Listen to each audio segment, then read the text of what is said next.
Sa madilim na umaga sa isang maliit na barangay sa Quezon, bumalot ang makapal na hamog na animoy isang puting pader na humaharang sa paningin kahit sa 10 hakbang lamang ang layo. Sa likod ng hamog na iyon, 3 magsasaka na papunta sana sa bukid para mag-araro ang biglang napahinto. Mula sa direksyon ng luma at kahoy na kulungan ng mga hayop na pag-aari ng pamilya De Leon, may naamoy silang masangsang na amoy, isang amoy na hindi maaaring magmula lamang sa bangkay ng isang ordinaryong manok. Habang papalapit sila, ang lona na tumatakip sa kulungan ay marahang gumagalaw na para bang may isang bagay na humihinga sa ilalim nito.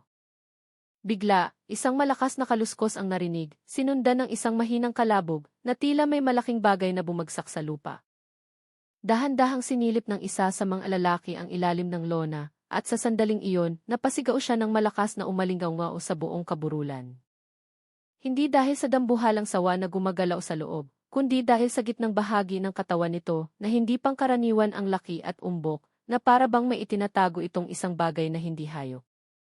Bumababa ang hamog ng umaga ng Agosto mula sa paanan ng bundok Banahaw. Bumabalot sa barangay San Isidro sa Quezon ng isang maputlang kulay abo na nagbibigay sa lahat ng bagay ng anyo ng isang masamang panaginip. Sa gitna ng hamog na iyon, isang bahay na yari sa kahoy ang tahimik na nakatayo, tila matagal nang hindi tinitirhan. Sa harap ng bahay na iyon, isang lalaking matipuno ang katawan, ngunit may balisang mga mata ang nakatayo, nakatitig sa pintong mahigpit na nakasara.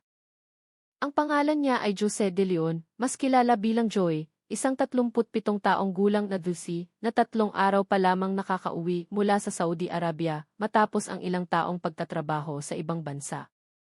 Ngunit ang kanyang pag-uwi ngayon ay hindi para magdala ng pasalubong, hindi rin para magdiwang ng kaligayahan.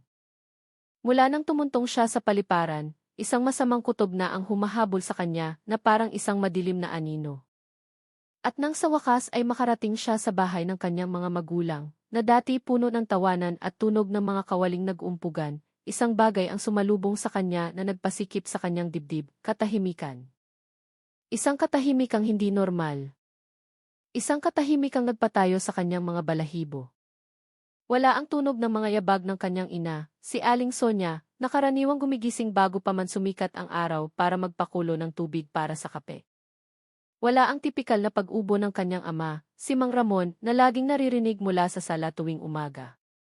Ang bahay ay nakatayo ng matatag ngunit pakiramdam niya ihungkag, na para bang walang anumang buhay sa loob nito.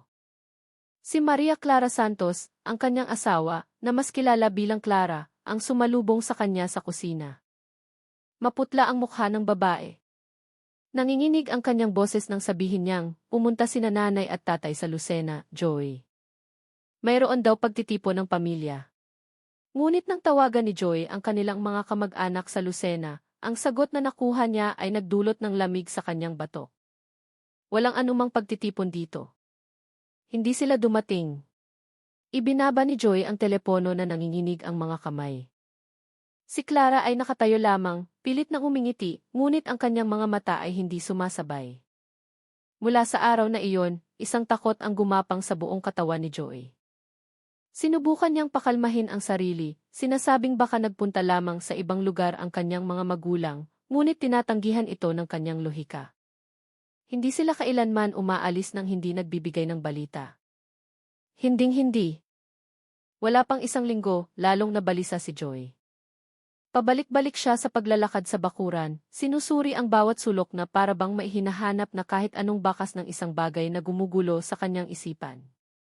Ang lalong nagpapabagabag sa kanya ay ang malaking kulungan sa gilid ng bahay, isang kulungan na ipinagawa ng kanyang ama para alagaan ang isang dambuhalang sawa, isang hayop na itinuturing na bantay ng kanilang tahanan.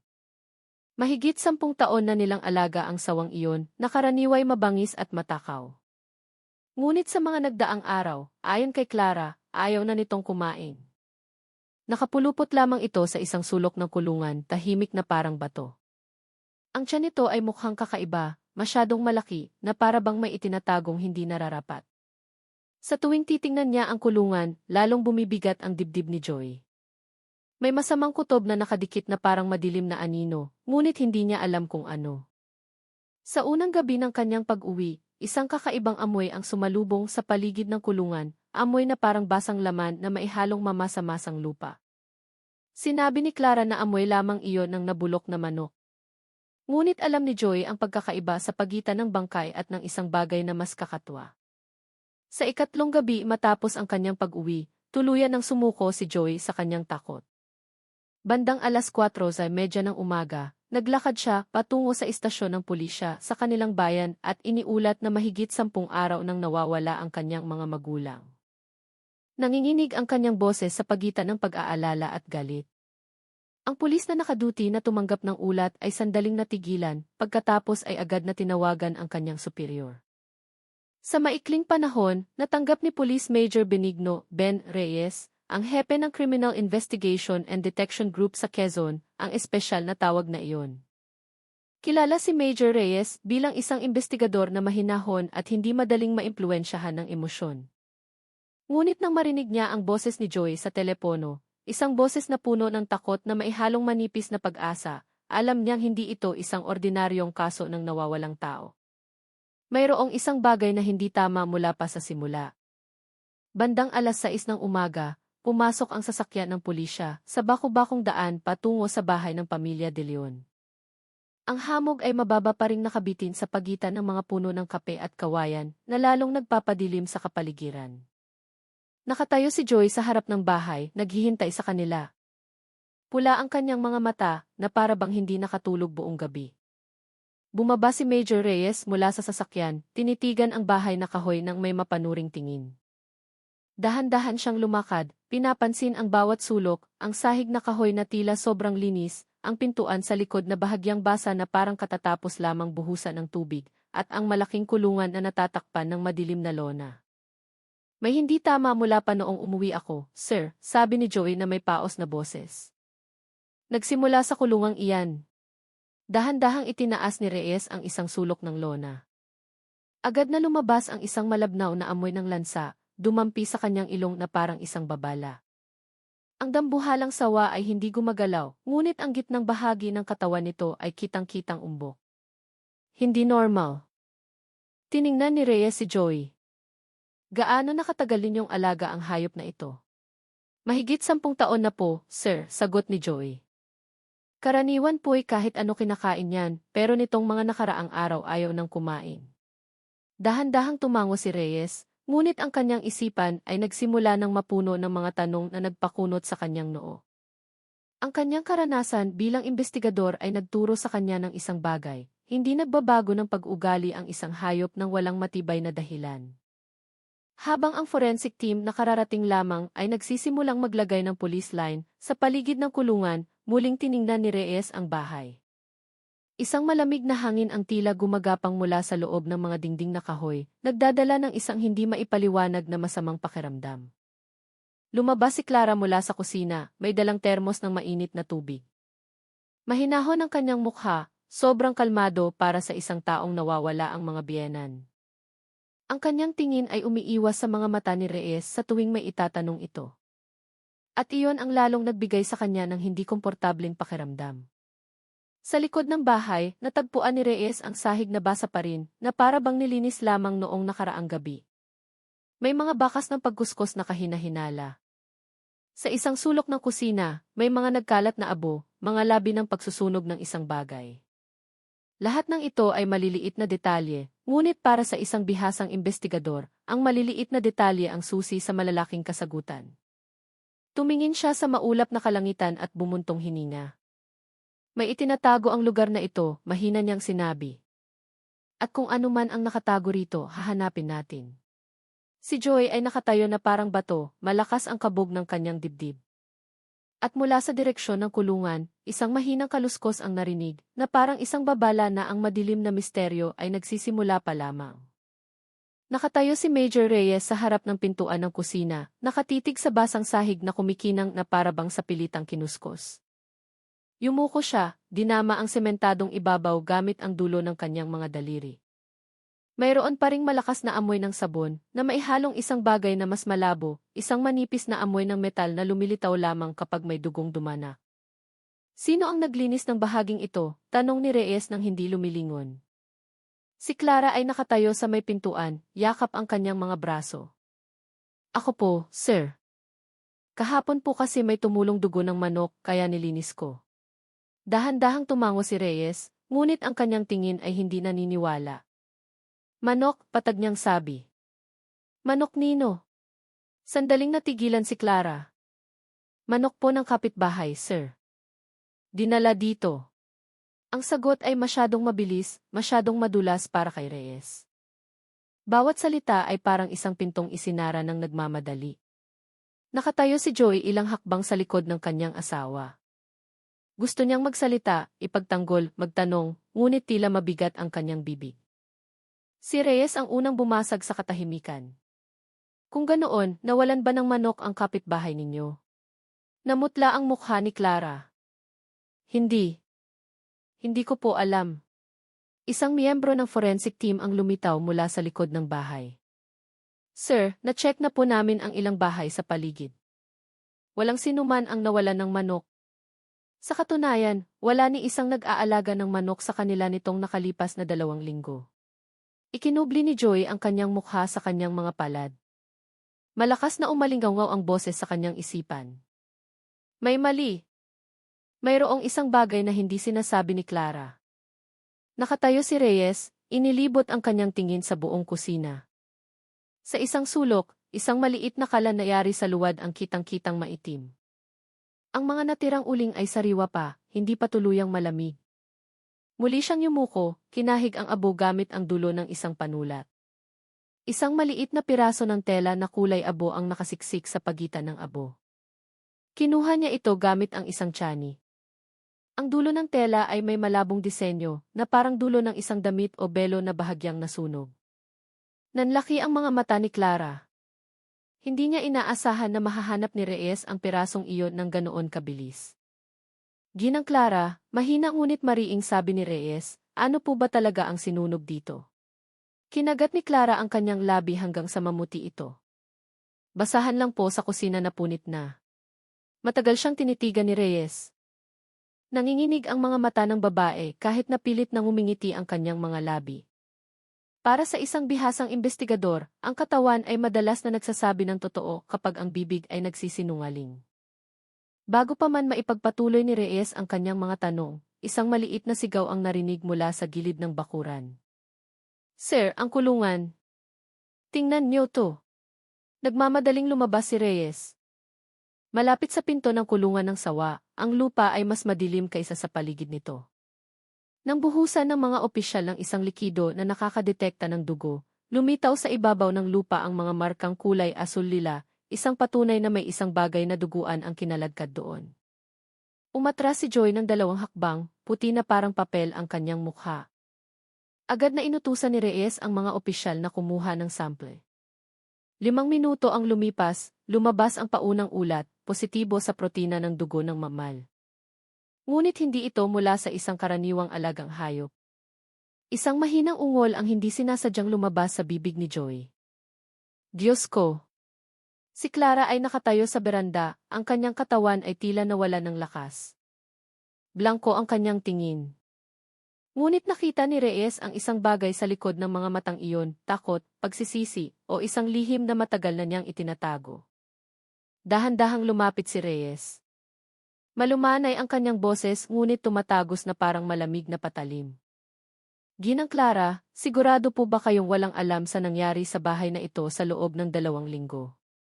Biglang tumulo ang mga luha mula sa mga mata ni Clara, ngunit umiling siya ng malakas. Wala po akong alam. Wala po talaga akong alam. Pinagmasdan ni Reyes ang kilos ng kanyang katawan. Ang bahagyang panginginig ng mga kamay. Ang mababaw na paghinga. Ang basag na boses. Lahat ng iyon ay senyales na ang bigat na kanyang dinadala ay nagsisimula ng bumasag sa pader na siya mismo ang nagtayo. Lumapit si Joy sa kanyang asawa, ang mukha ay pinaghalong galit at pagkalito. Clara, kung may alam ka, sabihin mo na ngayon. Mga magulang ko yan. Tinakpan ni Clara ang kanyang mga tainga, umiiyak ng walang tunog. Huminga ng malalim si Reyes. Ang kasong ito ay hindi na simple. Bawat bakas ay tumuturo sa iisang bagay, mayroong nangyari sa pagitan ng kusina at ng kulungan ng sawa. Isang bagay na hindi kayang takpan ng sabon, abo, o mga salitang maingat na pinili. Tumingin siya sa kulungan na tahimik na nakatayo sa likod ng hamog. Sa loob nito, ang sawa ay marahang gumalaw. Ang tiyan nito ay nananatiling umbok, tahimik ngunit nagbabanta. Tiningnan ni Reyes si Joy. Bubuksan natin ang lahat ng ito, isa-isa. Walang lihim na maaaring magtagal magpakailanman. Tumango si Joy kahit na nanginginig ang kanyang katawan. At sa umagang iyon, sa ilalim ng makapal na hamog ng Quezon, ang madilim na investigasyon ay tunay na nagsimula. Pagsapit ng gabi, muling bumaba ang hamog, bumabalot sa barangay San Isidro. Isa-isang nagsindi ang mga ilaw sa mga bahay, ngunit ang tahanan ng pamilya De Leon ay nanatiling madilim na parang isang gusaling tumatanggi sa buhay. Si Major Reyes ay nasa bakuran pa rin, nakatayo at nakatitig sa kulungan ng sawa na ngayon ay napapalibutan na ng police line.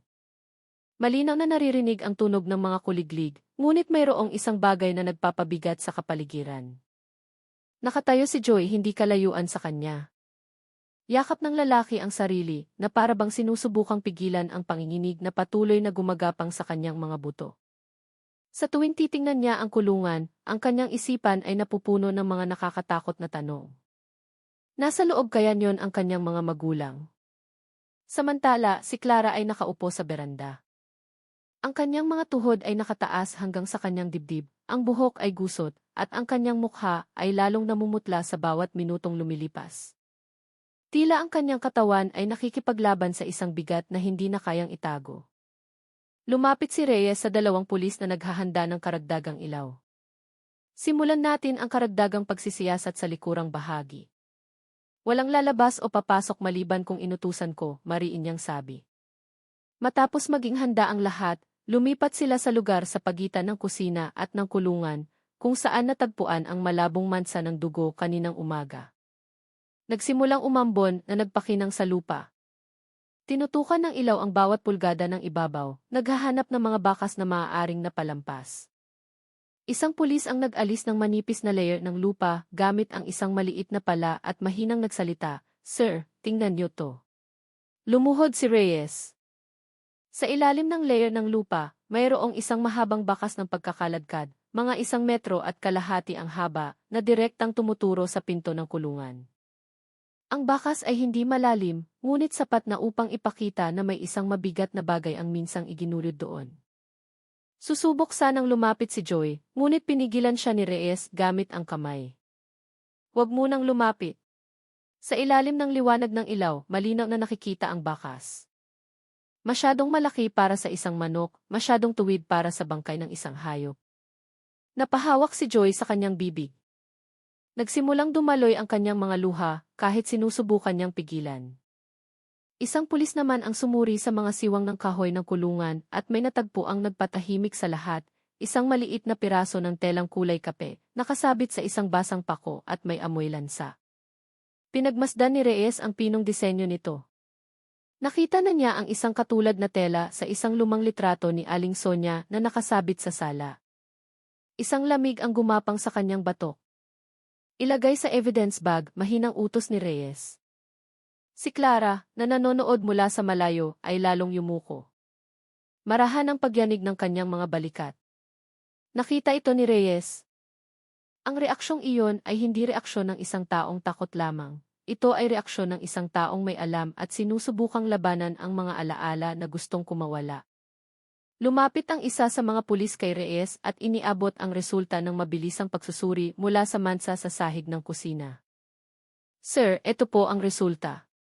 Binasa ni Reyes ang isang maliit na papel at bumuntong hininga ng malalim. Hindi dugo ng hayop. Dugo ng tao. Tiningnan niya ang kusina, ang kulungan at pagkatapos ay si Clara. Ang koneksyon ay nagsisimula ng maging malinaw, kahit na hindi pa malinaw kung sino ang humila nito. Anong ibig sabihin niyan? Basag ang boses ni Joy, halos hindi marinig. Matagal siyang tinitigan ni Reyes bago sumagot.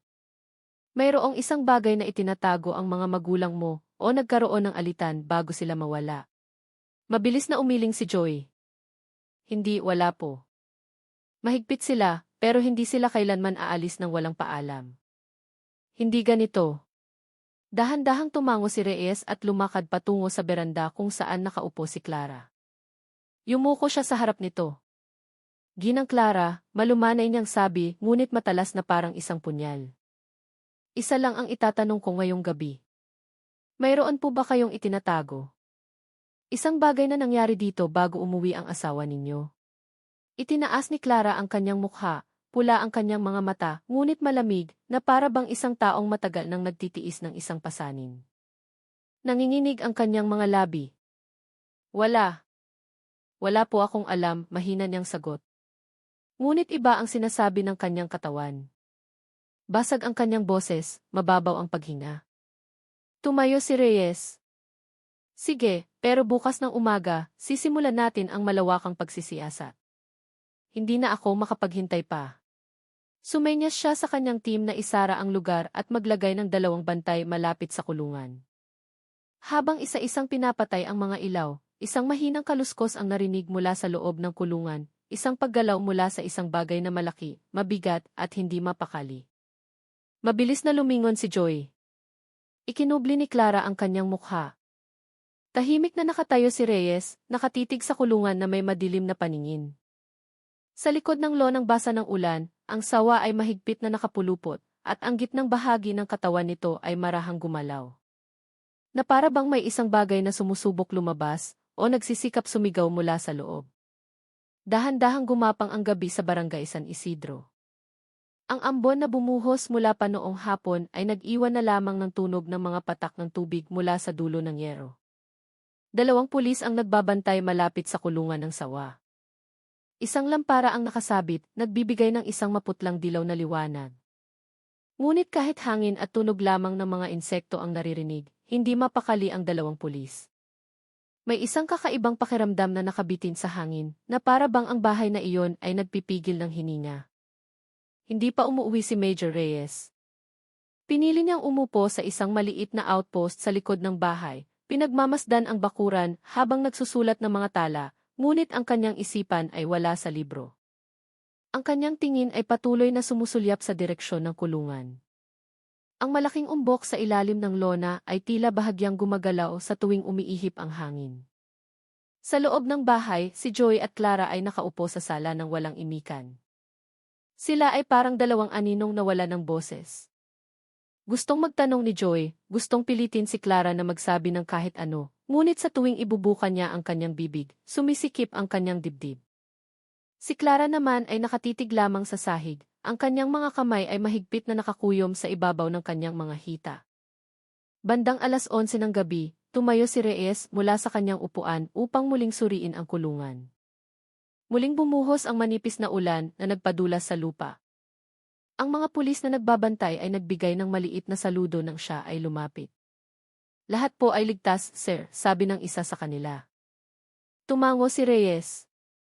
Ngunit may narinig ang kanyang mga tainga. Isang mahinang tunog, isang kaluskos.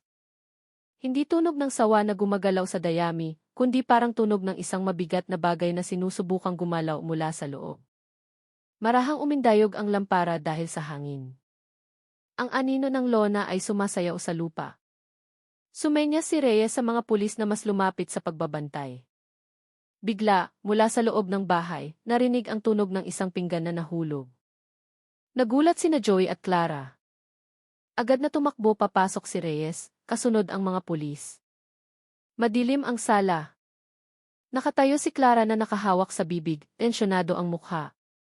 Nakasandal si Joy sa mesa, humihingal. Anong nangyari? Mabilis na tanong ni Reyes. Itinuro ni Clara ang direksyon ng kusina. Kanina po, may narinig akong parang may naglalakad. Itinaas ni Reyes ang kanyang kamay, sumenya sa mga pulis na kunin ang kanilang mga flashlight. Dahan-dahan silang lumipat patungo sa kusina. Isang maliit na liwanag lamang mula sa labas ang nag-ilaw sa basang at malamig na sahig. Sinuri ni Reyes ang silid na parang sinusuri ang isang larangan ng digmaan. 2 hakbang ang lumipas, isang maliit na tunog ang narinig mula sa ilalim ng mesa sa kusina. Isang mahinang katok. Mabilis tapos ay huminto. Nanigas ang lahat. Bahagyang ibinaba ni Reyes ang kanyang katawan at inilawan ang ilalim ng mesa. Walang sinuman, tanging ang madulas na sahig at isang nakatumbang timba. Ngunit bigla, may natagpuan siyang bago, isang manipis na itim na guhit sa sahig, na parang bakas ng isang matigas na bagay na kinalagkad doon at naiwan sa sulok. Lumapit siya. Inilawan ng kanyang flashlight ang bakas. Sa dulo ng guhit, mayroong isang maliit na piraso ng metal. Tila isang piraso mula sa frame ng salamin. Nagsasalamin po ang tatay ko, mahinang bulong ni Joy, halos hindi marinig. Hinawakan ni Reyes ang piraso ng metal. Lalong bumigat ang kanyang dibdib. Bawat maliit na ebidensyang natatagpuan ngayong gabi ay tila nagdaragdag ng madilim na anino sa silid. Gusto kong isil ang buong lugar na ito, mariin niyang sabi sa mga pulis. Simula bukas, walang sinumang pwedeng humawak sa kusina at kulungan ng walang pahintulot ko. Nang akmang tatayo si Reyes, biglang isang malakas na tunog ang narinig mula sa kulungan. Hindi tunog ng hangin, hindi tunog ng ordinaryong paggalaw, kundi parang isang malakas na paghampas mula sa loob, na nagpayanig sa lona. Tumakbo palabas ang mga pulis. Sumunod si Reyes. Naiwan sa likod sina Joy at Clara, ngunit ang takot ay nagtulak sa kanila na sumunod din. Pagdating sa bakuran, malakas na umuugoy ang lampara. Ang manipis na ulan ay nagbasa sa lona, na dumidikit sa hugis ng dambuhalang hayop. At sa ilalim ng dilaw na liwanag, nakita ni Reyes ang isang bagay na nagpatigas sa kanyang panga.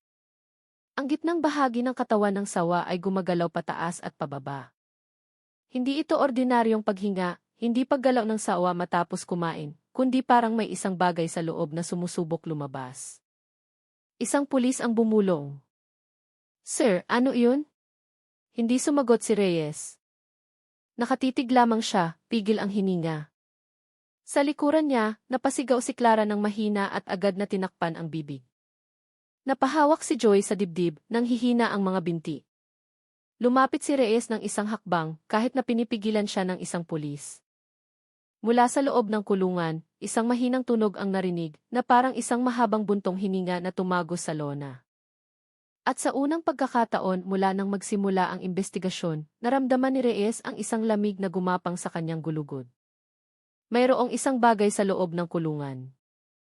Isang bagay na hindi lamang isang hayop na buso. Isang bagay na nagsisimula ng magpumiglas mula sa madilim na panig ng misteryong matagal nang inilibing sa katahimikan. Ang mahabang buntong hininga mula sa loob ng kulungan ay umalingaw pa rin habang ang lahat ay nakatayo na parang mga estatwa sa bakuran. Ang ambon ay nagpakinang sa lupa, sinasalamin ang liwanag ng lampara na marahang nanginginig. Si Major Reyes ang nakatayo sa pinakaharap, bahagyang nakayuko na para bang may pinakikinggan siyang gustong tiyakin muli. At muling lumitaw ang tunog na iyon, mahina, ngunit malinaw. Hindi ito tunog ng sawa na gumagalaw, hindi rin tunog ng dayami, kundi parang isang mabigat, malalim at mahabang paghinga. Na para bang nagmumula sa isang bagay na hindi dapat nabubuhay. Itinaas ni Reyes ang kanyang kamay, nagbigay ng senyas. Walang lalapit. Manatili sa inyong mga pwesto. 2 pulis ang magkadikit na nakatayo, tinututukan ng kanilang mga flashlight ang lona. Sa likod ng tela, ang nakapulupot na katawan ng sawa ay marahang gumagalaw, ngunit ang paggalaw nito ay hindi natural. May isang malaking umbok sa gitnang bahagi ng katawan nito, isang umbok na mula pa kaninang umaga ay kahina-hinala. Ngunit ngayong gabi, mas malinaw ito na para bang may isang bagay sa loob na nagbabago ng posisyon. Napahawak si Joy sa poste ng beranda upang hindi matumba. Nalalaki ang kanyang mga mata, puti ang kanyang mukha. Sir, ano iyon? Bakit parang gumagalaw mula sa loob? Hindi sumagot si Reyes. Ayaw niyang gumawa ng espekulasyon bago matiyak ang lahat. Ngunit mabilis na umiikot ang kanyang isipan, pinagdugtong-dugtong ang mga piraso ng ebidensya na lumitaw sa nakalipas na 2 araw. Ang sahig ng kusina na sobrang linis, ang abo mula sa sinunog na tela. Ang malabong mansa ng dugo na hindi mula sa hayop, ang telang kulay kape na kamukha ng kay Aling Sonia, at ang bakas ng pagkakaladkad sa lupa patungo sa kulungan. Nakatayo si Clara ilang hakbang sa likod ni Joy. Tinatakpan ng kanyang kamay ang bibig, ngunit malakas na nanginginig ang kanyang mga balikat. Umiiwas ang kanyang tingin sa kulungan na para bang natatakot na ang katotohanang iniiwasan niya ay lilitaw at wawasakin ang natitirang kapayapaan na kanyang pinanghahawakan. Lumapit si Reyes sa isa sa mga pulis. Buksan ang karagdagang ilaw. Itutok sa gitnang bahagi ng katawan ng hayop. Nagmamadaling kinuha ng pulis ang isang portable na ilaw at itinutok ito sa kulungan. Tumagos ang puting liwanag sa manipis na lona, nagpapakita ng isang nakakakilabot na silweta sa likod nito, isang hugis na bilog at pahaba, matigas, at hindi gumagalaw tulad ng karaniwang bahagi ng katawan ng isang sawa. At nang tumama ang liwanag sa ilalim na bahagi ng lona, may isang bagay na kumislap na parang refleksyon ng isang maliit na metal. Napakunot noo si Reyes. Ano iyon? Itinaas ng pulis ang flashlight.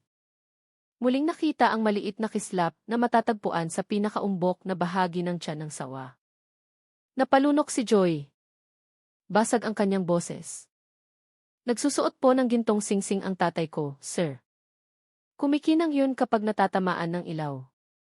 Napasinghap si Clara.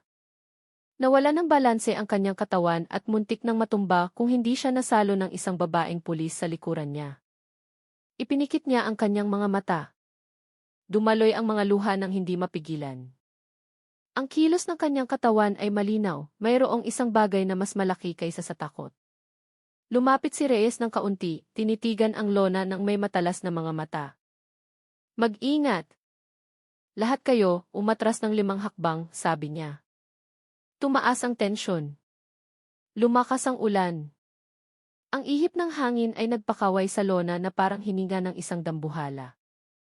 Alam ni Reyes na ang gabing iyon ay hindi ang gabi para magsagawa ng operasyon o anumang matinding aksyon nang walang kumpletong kagamitan, walang veterinaryo, walang paghahanda. Ngunit isang bagay ang malinaw, hindi na sila maaaring maghintay pa. Lumapit si Reyes kay Joy at tinapik ang kanyang balikat. Bukas ng umaga, isasagawa natin ang malawakang pagsusuri kasama ang medical team. Opisyal nating bubuksan ang kulungang ito. Tumango si Joy kahit basa ang kanyang mga mata. Ngunit bago pa man makalayo si Reyes, isang malakas na tunog ang biglang narinig mula sa kulungan. Boom! Na para bang may isang bagay na humampas sa dingding na kahoy mula sa loob. Malakas na umuga ang lona. Agad na itinutok ng mga pulis ang kanilang mga batuta. Napasigaw si Clara. Umatras si Joy. Tiningnan ni Reyes ang kulungan na may madilim na paningin. Kung ano man ang nasa loob, tumutugon ito sa boses natin.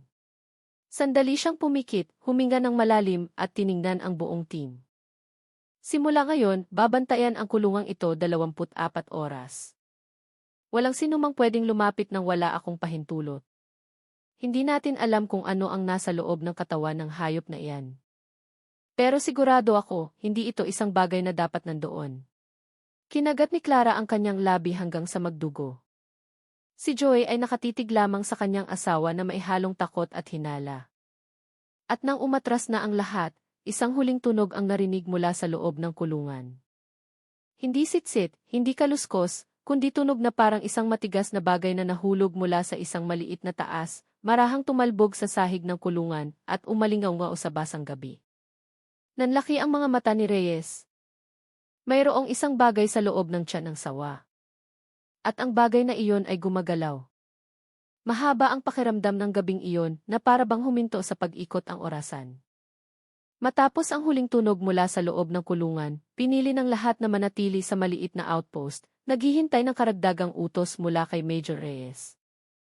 Patuloy na umuugway ang lampara dahil sa hangin na nagbibigay buhay sa bawat anino.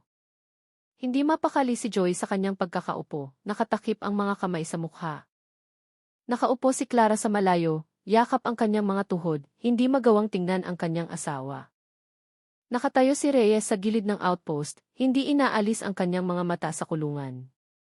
Paminsan-minsan ay may isinusulat siya sa kanyang maliit na kwaderno, ngunit mas madalas siyang nakatitig sa katahimikan.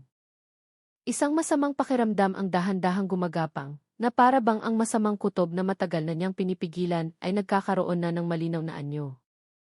Bandang 1:00 ng madaling araw, tumila ang ulan. Mas lumamig ang hangin. Sa kalayuan, isang mahinang huni ng kwago ang narinig bago ito naglaho. Ang pulis na nagbabantay sa isang sulok ng bakuran ay biglang tumawag ng mahina. Major, may bagong bakas po sa lupa. Malapit sa kulungan. Agad na lumapit si Reyes, dala ang kanyang flashlight. Inilawan ng pulis ang medyo mamasa-masang lupa. Tama nga. Mayroong bakas ng isang maliit na sapatos na nakapatong sa mga naunang bakas na kanilang ginuhitan. Halatang bago pa lamang ang bakas dahil sa malinaw at matalas na hugis nito. Hindi po ito bakas natin, sir, sabi ng pulis. Yumuko si Reyes, pinagmasdan ang hugis ng swelas. Maliit ang sukat, halos kasukat ng paa ng isang babae. Lumingon siya sa direksyon ng bahay, pagkatapos ay kay Clara na nakaupo sa dilim. Tila ang lahat ng piraso ay nagsisimulang magkabit-kabit. Ang bakas na ito ay papunta sa kulungan tapos pabalik sa kusina, bulong ni Reyes. Si Joy na lumapit ay napakunot noo habang tinitingnan ang bakas. Madalas pong lumabas ng gabi ang asawa ko, sir. Pero akala ko po sa banyo lang. Lalo pang yumuko si Clara. Hindi nag-akusa si Reyes, nagtala lamang. Alam niyang ang kanyang tingin ay maaaring maging parang patalim kung hindi mag-iingat. Ang imbestigasyon ay hindi tungkol sa pagpapahiya, kundi sa paglalantad ng katotohanan nang hindi sinisira ang taong nasa likod nito. Pakibantayan ang lugar na ito. Huwag hayaang may tumapak pa, sabi ni Reyes sa pulis. Pumihit siya patungo sa kusina. Nakita ito ni Clara at biglang tumayo. Sir, bakit po sa kusina ulit? Huminto si Reyes, tinitigan siya ng matalim ngunit nanatiling kalmado. Dahil dito ako dinala ng bakas na ito. Napalunok si Joy, namutla ang kanyang mukha. Sir, walang ginagawang masama ang asawa ko. Natatakot lang po siya. Siguro po balisa lang siya mula nang mawala sina nanay at tatay. Hindi sumagot si Reyes. Pumasok siya sa bahay kasama ang isang pulis. Madilim ang silid. Isang maliit na ilaw sa dingding ang kumukurap na parang malapit ng mamatay. Pagpasok ni Reyes sa kusina, isang kakaibang amoy ang sumalubong, amoy ng malakas na sabon na maihalong mamasa-masang lupa at kaunting amoy ng sunog na metal. Kinuha niya ang flashlight at inilawan ang sulok ng silid, kung saan natagpuan ang mga abo kanina. Ang sahig na ilang beses nang nilinis ay iba na ngayon ang itsura, mas malabo na para bang may isang taong sumubok na itago ang isang bagay. Pakikuha ng easy light, utos ni Reyes. Inilabas ng pulis ang isang maliit na light. Nang itutok ang lilang liwanag sa sahig, lumitaw ang mga manipis na guhit, hindi basta-bastang mga guhit, kundi parang bakas ng pagkakalagkad na pahaba mula sa pinto papunta sa kusina at pagkatapos ay patungo sa likod bahay. Nakatayo si Joy sa may pintuan, naninigas ang katawan. Sir, ano yan? Itinaas ni Reyes ang ilaw. Lalong naging malinaw ang mga guhit, at sa dulo nito, sa ilalim mismo ng mesa, lumitaw ang isang maliit na lilang mansa, ang tipikal na reaksyon ng isang biological fluid na nilinis, ngunit hindi ganap na natanggal. Ikinubli ni Clara ang kanyang bibig gamit ang parehong kamay. Nanlaki ang kanyang mga mata, humihingal. Umatras siya ng ilang hakbang, muntik nang matisod sa isang silya. Nagulat si Joy habang tinitingnan ang kanyang asawa. Clara, alam mo ba kung ano to? Mabilis na umiling si Clara, ngunit tumulo ang kanyang mga luha. Hindi. Hindi ko alam. Hindi ko alam. Alam ni Reyes na ang kasinungalingan ay hindi nasa salita, kundi nasa tingin. Bumigat ang kanyang pakiramdam. Sandali siyang pumikit bago nagsalita. Babalik tayo sa outpost. Bukas ng umaga, isasagawa natin ang kumpletong pagsisiyasat. Ngunit nang akma siyang lalabas, biglang narinig ang duk. Duk! Mula sa kulungan, dalawang mahinang katok na parang may kumakatok mula sa loob. Sabay-sabay na napalingon ang lahat sa bakuran. Lumapit si Reyes sa bintana. Marahang gumalaw ang lona, ngunit ang malaking umbok ay tila bahagyang lumipat sa kanang bahagi ng katawan ng sawa. Napasandal si Clara sa pader, nanlambot ang katawan. Napahawak si Joy sa ulo, gulat na gulat. Ikinrus ni Reyes ang kanyang mga braso. Mahina ngunit mariin ang kanyang boses. Kung ano man ang itinatago sa bahay na ito, nagsisimula na itong magpakita. Bukas ng umaga, dapat nang malantad ang lahat. Ang katahimikan ng gabi ay parang isang mabigat na kumot na dumadagan sa buong bakura ng bahay ng pamilya De Leon. Ang hangin ay nagdala ng amoy ng basang lupa matapos ang ulan na maihalong amoy mula sa basang lona ng kulungan. Kahit na malapit ng mag-alas 2 ng madaling araw, wala ni isa sa kanila ang tuluyang makatulog. Nakaupo ng tuwid si Major Reyes sa kanyang upuan sa maliit na outpost, hindi inaalis ang kanyang mga mata sa kulungan ng sawa. Habang tumatagal ang kanyang pagmamasid, lalong nagiging malinaw na may nangyayari sa gitnang bahagi ng katawan ng hayop. Ang paggalaw nito ay hindi na mabagal o pasibo. Paminsan-minsan, ang malaking umbok sa tiyan ng sawa ay gumagalaw na parang isang mabigat na bagay na dahan-dahang gumugulong mula sa loob. Tila may isang bagay na naghahanap ng posisyon para makalabas. Ang pangunahing bantay, si Officer Cruz, ay napalunok. Sir, kung hindi hayop ang kinain niyan, ibig sabihin. Ibig sabihin po ano? Hindi lumingon si Reyes. Cruz, hindi tayo pwedeng gumawa ng konklusyon hanggang sa pagsusuri bukas. Pero anuman ang nasa tiyan ng hayop na iyan, hindi normal. Idiniin niya ang huling salita ng may patag ngunit malamig na tono. Sa loob ng bahay, mag-isang nakaupo si Clara sa silid panauhin. Ang kanyang mga tuhod ay nakayakap sa dibdib, basa ng luha ang mukha. Paminsan-minsan ay tinatakpan niya ang kanyang mga tainga na para bang sinusubukang itaboy ang mga ingay mula sa labas, ang tunog ng mga katok, ang kaluskos mula sa kulungan, at ang bulungan ng mga pulis. Ngunit ang pinaka-nakakatakot sa kanya ay ang boses na naririnig niya sa loob ng kanyang sariling isipan. Hindi mo maililibing ang katotohanan, Clara. Sa sala, pabalik-balik si Joey na parang isang taong nawawala sa sarili. Bawat anino ay nagpapagulat sa kanya. Sinubukan niyang pakalmahin ang sarili, ngunit ang galit at pagkalito ay patuloy na dumadagan sa kanyang dibdib. Hindi na niya magawang tingnan ang kanyang asawa mula nang matagpuan ang maliit na bakas ng paa sa lupa. Hindi magawang magtanong, hindi magawang tanggapin ang pinakamasamang posibilidad. Bandang 2:30, isang babaeng pulis ang tumakbo papalapit sa outpost. Sir, gumalaw na naman po ang sahig sa kusina. Napakunot noo si Reyes. Anong ibig mong sabihin? Yung bakas po ng pagkakaladkad, sir.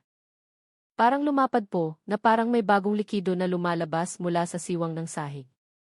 Agad na tumayo si Reyes at pumasok sa bahay. Binuksan ang ilaw sa kusina. Ang sahig na kanina ay mukhang malinis ay mayroon ng bagong ipinapakita, isang maliit na patak ng maitim na likido na tumatagas mula sa siwang ng baldosa. Tila may isang sisidla ng likido sa ilalim ng sahig na dahan-dahang nabasag. Muling lumabas ang malabong amoy ng metal. Yumuko si Reyes, hinawakan ito gamit ang dulo ng kanyang guwantes. Sariwa pa. Nakatayo si Joy na parang estatwa malapit sa pinto. Sir, anong ibig sabihin ng sariwa pa? Imposibleng ilang araw na iyan. Tiningnan siya ni Reyes, walang emosyon ang ekspresyon. Baka hindi lumang bakas ang nakikita natin. Si Clara, na nakatayo sa pasilyo, ay biglang napaatras. Hirap siyang huminga, nanginginig ang mga kamay. Pinagmasdan ni Reyes ang kanyang reaksyon ng walang imik. Minsan, hindi na kailangang itanong ang katotohanan, kusa itong lumalabas sa pamamagitan ng katawan ng isang tao. Nang babalik na sila sa outpost, isang malakas na tunog ang biglang narinig mula sa kulungan. Brak! Bahagyang nayanig ang buong outpost, malakas na kumaway ang lona. Isang manok sa di kalayuan ang natarantang tumilaok kahit madilim pa. Agad na binuksan ni Officer Cruz ang isang malaking flashlight at itinutok ito sa kulungan. Ang malaking umbok sa katawan ng sawa ay lumipat na ngayon sa likurang bahagi, na para bang may isang malaking bagay na itinulak mula sa loob ng katawan ng hayop. Napaluhod si Joy. Diyos ko, anong ginagawa ng hayop na yan? Anong nasa loob niyan? Napahawak si Clara sa isang post. Puti na parang papel ang kanyang mukha, nanginginig ang mga labi. Tila may gusto siyang sabihin, ngunit hindi makapagsalita ang kanyang dila. Bawat gala ng sawa ay parang suntok na lalong nagpapasakit sa kanyang dibdib. Lumapit si Reyes ng kaunti, ngunit hindi masyadong malapit. Lahat kayo umatras. Hindi natin alam kung nag-aagaw buhay ang hayop na ito o sinusubukang ilabas ang isang bagay. Bigla, mula sa loob ng kulungan, narinig ang isang mahinang tunog ng pagkabali, krek. Krek, na parang mga butong marurupok na nababali o isang matigas na bagay na naipit mula sa loob. Nanigas ang lahat. Kumurap ang lampara. Hirap huminga si Clara, at sa gitna ng katahimikan na iyon, bumulong siya ng napakahina, halos hindi marinig. Hindi lang siya ang may kasalanan. Mabilis na lumingon si Reyes. Anong ibig mong sabihin? Kinagat ni Clara ang kanyang labi hanggang sa magdugo. Dumaloy ng malakas ang kanyang mga luha. Tiningnan ni Joy ang kanyang asawa na may wasak na mukha. Lumapit si Reyes, mahina ang kanyang boses, pinipigilan ang sarili upang hindi siya takutin. Clara, ano ang itinatago mo? Ano ang alam mo tungkol sa kung anuman ang nasa loob ng kulungan na yan? Ikinubli ni Clara ang kanyang mukha. Basag ang kanyang boses. Hindi ko kaya. Hindi ko kayang sabihin ngayong gabi. Huminga ng malalim si Reyes. Sa likuran nila, isang huling tunog ang narinig mula sa kulungan, isang tunog na nagpatigil sa daloy ng dugo sa katawan ni Reyes. Isang mabigat na pag-usad mula sa loob ng tiyan ng sawa, pagkatapos ay tuluyang huminto. Na para bang ang isang bagay sa loob ay natagpuan na ang kanyang huling posisyon.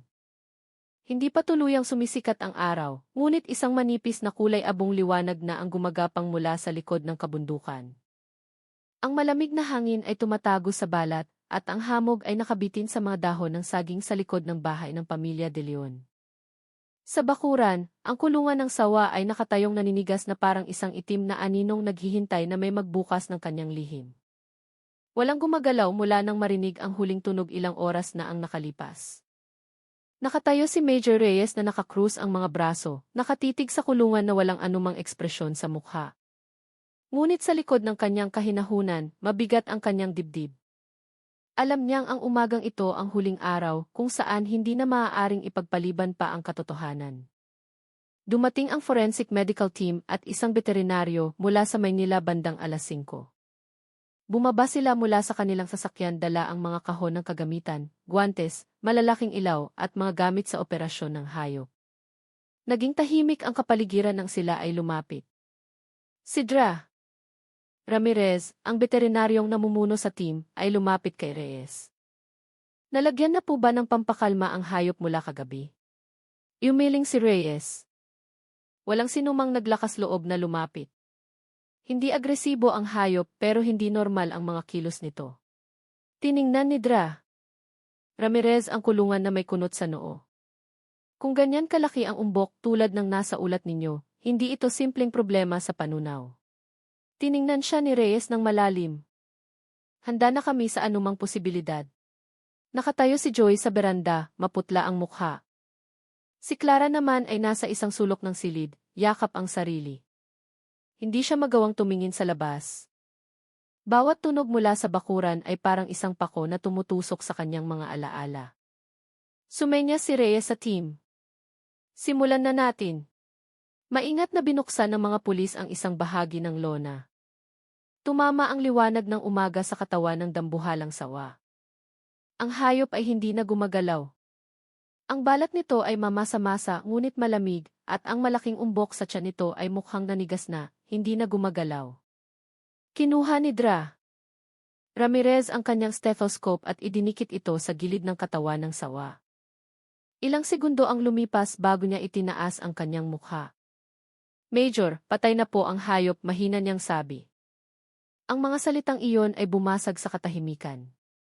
Napahawak si Joy sa bibig, gulat na gulat. Napaupo si Clara, malakas na nanginginig ang katawan. Tiningnan ni Reyes ang hayop pagkatapos ay dahan-dahang tumango. Sige, ipagpatuloy natin. Nagsimulang kumilos ang team. Hindi na kailangan ng pampakalma. Inihanda nila ang isang malaking surgical knife, mga lalagyan ng ebidensya, at makakapal na guwantes. 2 pulis ang naglagay ng mga ilaw na direktang nakatutok sa katawan ng sawa. Huminga ng malalim si Dra. Ramirez at ginuhit ang kutsilyo sa balat ng sawa. Sa unang hiwa, dahan-dahang bumuka ang makaliskis na balat, naglabas ng isang masangsang na amoy na agad na nagpatakip sa ilong ng ilang pulis. Isinagawa ang pangalawang hiwa, binuksan ang layer ng laman. Lalong naging malinaw ang malaking umbok. Ang hugis nito ay hindi perpektong bilog, kundi puno ng mga anggulo na para bang lumunok ito ng isang kakaibang bagay. Tumingin sa ibang direksyon si Joy, nanginginig ang mga tuhod. Tinakpan ni Clara ang kanyang mga tainga. Dumaloy ang kanyang mga luha ng walang tigil. Alam niyang darating ang sandaling ito. Ngunit ang malaman at ang masaksihan ay 2 magkaibang bagay. Huminto sandali si Ramirez at kumuha ng isang malaking metal na pang-ipit. May matigas na bagay. Dahan-dahan nating hilahin. May hinila siya mula sa loob ng katawan ng sawa, isang bagay na nakabalot sa isang maruming telang kulay kape. Isang masangsang na amoy ang agad na kumalat sa hangin. Nang bahagyang bumukas ang tela dahil sa paghila, natigilan ang lahat ng pulis.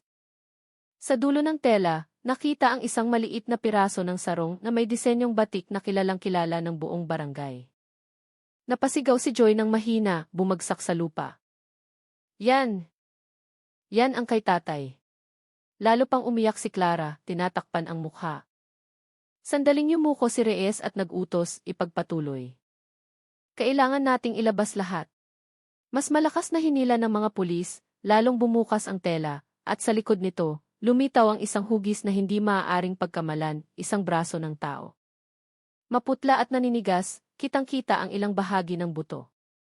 Sa kamay na iyon, mayroong isang gintong singsing na may maliit na ukit na inisyal ni Ramon de Leon. Sandaling ipinikit ni Reyes ang kanyang mga mata. Hindi dahil sa pandidiri, kundi dahil sa bigat ng pasanin na dumadaloy sa lugar na iyon. Tumingin siya sa direksyon ng bahay, sa bintana kung saan nagtatago si Clara. Ang tingin ni Reyes ay hindi galit, kundi tingin ng isang taong alam na malapit na niyang mahawakan ang pinakabuod ng katotohanan. Habang ipinagpapatuloy ng medical team ang paghila sa mga susunod na bahagi ng katawan, isang tunog ang narinig mula sa loob ng bahay. Biglang sumigaw si Clara, ayokong mamatay sila. Ayoko, pero hindi ko sila napigilan nung gabing iyon. Ang sigaw na iyon ay nagpatahimik sa buong bakuran. Isinara ni Reyes ang kanyang kwaderno, tiningnan ng diretsyo ang pinto ng bahay, at humakbang. Sa umagang iyon, hindi lamang katawan ng sawa ang nabuksan, ang katotohanan ay nagsimula na ring malantad ng walang sinumang makakapigil. Umalingaw-ngaw ang sigaw ni Clara sa buong bakuran, tinatagos ang ingay ng mga gamit ng forensic team at ang bulungan ng mga pulis. Natigilan ang lahat. Maging ang hangin ay tila huminto upang pakinggan kung ano ang gustong ilabas ng babaeng iyon. Humakbang si Reyes patungo sa bahay, marahang itinulak ang pinto. Sa sala, nakaupo si Clara sa sahig, malakas na nanginginig ang katawan. Gusot ang kanyang buhok, namamaga ang mga mata, at humihingal na para bang katatapos lang tumakbo mula sa isang takot na hindi na maitago. Nakatayo si Joy sa likuran, maputla at blangko ang mukha. Siya ay parang isang taong nawala ng pundasyon sa buhay. Dahan-dahang lumapit si Reyes. Hindi nagbabanta ang tono ng kanyang boses. Clara, sinabi mong hindi mo sila napigilan nung gabing iyon. Anong ibig mong sabihin? Ipinikit ni Clara ang kanyang mga mata, tinakpan ang kanyang mga tainga na para bang gustong itaboy ang mga boses na siya lamang ang nakakarinig. Hindi. Hindi ko na kaya. Gabi-gabi bumabalik ang boses nila. Ibinaba ni Reyes ang kanyang katawan, umupo sa sahig upang maging kapantay niya. Walang boses na mananakit sa iyo ngayon. Ikwento mo kung ano talaga ang nangyari. Umiling si Clara, ngunit lalong dumaloy ang kanyang mga luha. Ayokong manakit ng kahit sino. Pero nung gabing yun, silang dalawa, si Mang Ramon at si Aling Sonia, nag-aaway na naman sila. Dahil sa akin. Mabilis na lumingon si Joy, nanlaki ang mga mata. Ano? Nag-aaway tungkol saan? Yumuko si Clara. Tungkol sa pera, tungkol sa akin na hindi raw karapat-dapat, tungkol sa akin na nagdala raw ng malas sa bahay na to. Napahawak siya sa dibdib, hirap huminga. Sabi nila, kung hindi lang daw ako pinakasala ni Joy, hindi raw magiging ganito kahirap ang buhay nila. Ikinubli ni Joy ang kanyang mukha sa kamay. Clara, bakit hindi mo sinabi noon pa? Nagpatuloy si Clara, nanginginig ang boses ngunit dahan-dahang nagiging malinaw. Malakas ang ulan noon. Katatapos ko lang maglinis ng kusina. Pumasok sila na galit pa rin. Gusto ko lang sanang manahimik sa kwarto, pero tinatawag pa rin nila ako. Niyakap niya ang sarili na parang sinusubukang pigilan ang isang hindi nakikitang lamig. Masasakit ang mga salita nila. Pinagbintangan ako ni Aling Sonia na nagnakaw ng pera pambili ng pagkain. Pinagbintangan ako ni Mang Ramon na nilalayo ko raw si Joy sa pamilya. Pinunasan ni Clara ang kanyang pisngi. Sinabi kong hindi ako nagnakaw. Nanumpa ako pero hindi sila naniwala. Dahan-dahang tumango si Reyes. Tapos, anong nangyari? Tumingin si Clara sa sahig na para bang muling pinapanood ang gabing iyon. Tinulak nila ako. Natumba ako. Tumama ang ulo ko sa kanto ng mesa. Umikot ang lahat. Nagalit ako. Natakot ako. Hindi ko alam ang ginawa ko. Muli siyang nahirapang huminga. Pagkagising ko, hindi na gumagalaw si Aling Sonia. Nagpanik si Mang Ramon. Sinampal niya ako, yugyog. Sinubukan kong tumanggi. At hindi ko sinasadyang naitulak siya. Lumuhod si Joy sa harap niya, dumadaloy ang mga luha. Clara, bakit hindi ka nagkwento? Bakit ka nanahimik ng ganito katagal? Napasigaw si Clara ng mahina. Dahil takot ako, Joy. Takot ako na mas pipiliin mo sila kaysa sa akin. Takot ako na iiwan mo ako tulad ng sinasabi nila. Sandaling ipinikit ni Reyes ang kanyang mga mata. Ang mga salitang iyon ay parang isang patalim na dahan-dahang tumutusok, hindi dahil sa krimen, kundi dahil sa sakit na matagal nang nabulok. Nagpatuloy si Clara na halos pabulong na ang boses. Nagpanik ako. Nalito. Mag-isa lang ako sa bahay. Lumapit ang sawa. Siguro naamoy ang dugo.